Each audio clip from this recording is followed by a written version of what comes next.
અમને પાકિસ્તાન મૂકી દો એવી અમારી માંગણી છે। અમે પાકિસ્તાનમાં રહેશું, અહીંયા અમારા આર્મી જવાનને રહેવાની વ્યવસ્થા ન હોય।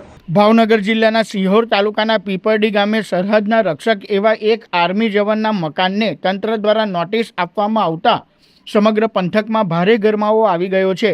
હવે આ મામલાએ મોટો રાજકીય રંગ ધારણ કરી લીધો છે। આર્મી જવાન અને તેમના પરિવાર સાથે ન્યાય થાય તેવી સમગ્ર ઘટનાને નિષ્પક્ષ તપાસ થાય તેવી માંગ સાથે સિહોર તાલુકા કોંગ્રેસ સમિતિ મેદાને આવી છે। કોંગ્રેસના સ્થાનિક આગેવાનો મોટી સંખ્યામાં મામલતદાર કચેરી ખાતે પહોંચ્યા હતા અને આવેદનપત્ર પાઠવી ઉગ્ર રજૂઆત કરી હતી।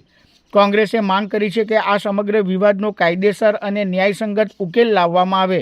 હાલ તો આ મામલે સ્થાનિક વહીવટીતંત્ર દ્વારા કોઈ યોગ્ય અને સકારાત્મક કાર્યવાહી કરવામાં આવે તેવી આશા રાખવામાં આવી રહી છે। સિહોર તાલુકાનું પીપરડી ગામ 102 વિધાનસભાના મત વિસ્તારનું ગામ, ત્યાંના ધારાસભ્ય પણ કોળી છે અને સાંસદ પણ ભાવનગરના કોળી છે અને આર્મી મેન જે જવાન છે એ પણ કોળી છે। એ કોળી આર્મી મેન જવાનને નોટિસ આપવામાં આવી છે મકાન પાડવા માટેની।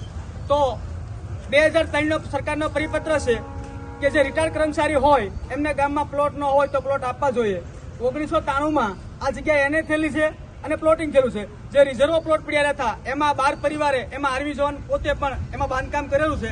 એ સરકારની ધારાધોરણ ભરવા પૈસા ભરવા તૈયાર છે, પરંતુ રાજકીય કાવા દાવા રાખી અને તાનાશાહીની ભાજપ સરકારના જે મરત્યાઓ છે અને હાલ શાસન કરતા તાલુકા પંચાયતના ચૂંટાયેલા સભ્યો બધા અને તાલુકા પંચાયતના ટીડીઓ, આમની નીતિ ખૂબ ખરાબ છે કે આર્મી મેનના જવાનને પણ નોટિસ ફટકારવા મજબૂર કર્યા છે અને સરપંચે નોટિસ આપી છે। એના અનુસંધાને અમે આજે મામલતદારશ્રી અને પ્રાંતશ્રીને આવેદનપત્ર દેવા આવ્યા છીએ। આવેદનપત્રની અંદર ઉલ્લેખ કર્યો છે કે અમને અને આર્મી મેન જવાનને કા પ્લોટ આપો અને કા પાકિસ્તાન લઈ જવા માટે વિઝા કરી દો। પાકિસ્તાન અમને મૂકી જાઓ, અમે પાકિસ્તાનમાં રહેવા તૈયાર છીએ, પણ આ તાનાશાહીની સરકારમાં રહેવા અમને તૈયાર નથી।